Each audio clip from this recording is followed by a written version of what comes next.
High বলো মাম্মা। Hello friends, তো শুভ দুপুর। এখন বাজে প্রায় 12টা বাজতে যায়, বেজেই গেছে বলতে গেলে। তো আমরা নন্দকুমারে চলে এসেছি।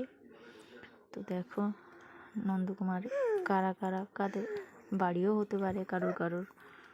তো আমরা প্রায় নন্দকুমারে ঢুকে পড়েছি, আর সামান্য বাকি বাড়ি আমাদের পৌঁছতে। তো জায়গাটা দেখো, আগের থেকে অনেকটা খুব সুন্দর হয়েছে, সাজিয়েছে খুব সুন্দর নন্দকুমার।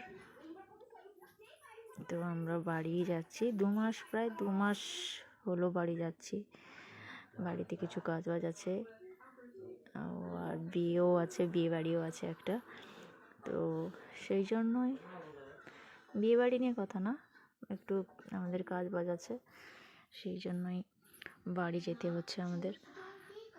তো আগে ভিডিওগুলো করতে পারিনি স্টেশনে, সিকিম থেকে আসার সময় শিলিগুড়িতেও করতে পারিনি স্টেশনে, মামার জন্য প্রবলেম ছিল খুব। এই দেখো মাম্মা হাসছে, ওর খুব টায়ার্ড লাগছিল আর ভালো লাগছে না। ঠিক আছে চলো, বাই বাই, পরের ভিডিওতে দেখা হবে।